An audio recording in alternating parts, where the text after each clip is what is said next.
Kuat. Gak kuat. Tapi bohong.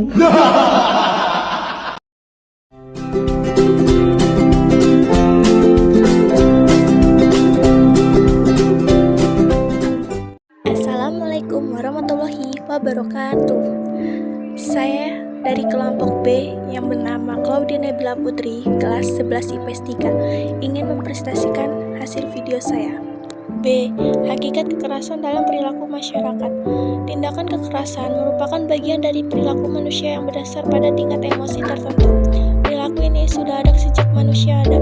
Bahkan tanpa kalian sadari, sebenarnya kalian telah diperkenalkan oleh kekerasan sejak dahulu. Sebagai contoh, berbagai cerita yang kalian baca tentang tokoh-tokoh heroik yang memiliki kekuatan super untuk menumpas musuh-musuhnya dengan kekerasan dan perlawanan fisik. 1. Pengertian kekerasan. Istilah kekerasan digunakan untuk menggambarkan sebuah perilaku, baik yang terbuka atau tertutup, dan baik yang bersifat menyerang atau yang bersifat bertahan, yang disertai penggunaannya kekuatannya kepada orang lain.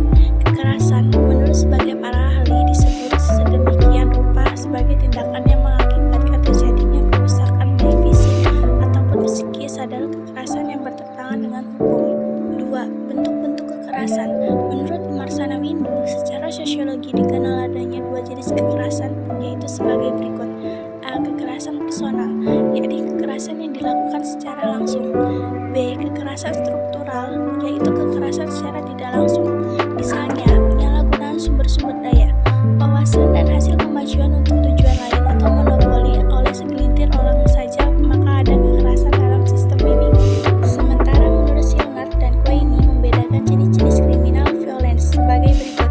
A. Pembunuhan, B. pemerkosaan, C. penganiayaan berat, D. perampokan bersenjata, E. penculikan.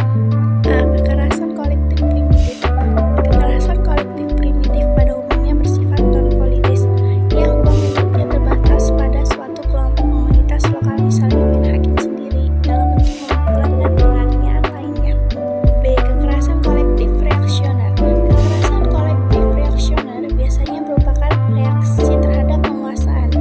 Pemeran sertanya bukan hanya satu komunitas lokal, akan tetapi juga yang merasa berkepentingan dengan tujuan kolektif yang menentang suatu kebijakan atau terhadap sistem yang dianggap tidak adil atau tidak jujur.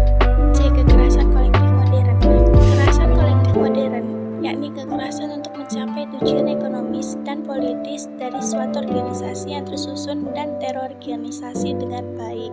Kekerasan dalam pemogokan buruh, kekerasan politik, terorisme, serta kekerasan yang berkaitan dengan kejahatan terorganisasi masuk ke dalam kategori ini. 3. Faktor penyebab kekerasan. Maraknya tindakan kekerasan di Indonesia akhir-akhir ini merupakan masalah bangsa yang cukup mengkhawatirkan karena kasus-kasus kekerasan yang terjadi dewasa ini menjerat sendi-sendi kehidupan bangsa.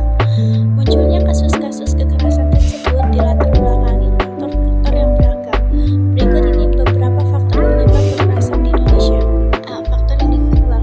Beberapa ahli berpendapat bahwa setiap perilaku kelompok, termasuk perilaku kekerasan, selalu berawal dari perilaku individu. Faktor penyebab perilaku kekerasan adalah faktor pribadi dan faktor sosial. Faktor pribadi meliputi kelainan jiwa. Faktor yang bersifat sosial antara lain konflik rumah tangga, faktor budaya, dan faktor media massa. B. Faktor kelompok. Seorang individu pasti memiliki kecenderungan untuk membentuk suatu kelompok dengan mengedepankan identitas berdasarkan persamaan ras, agama, atau etnik. Apaan tuh? Kamu nanya?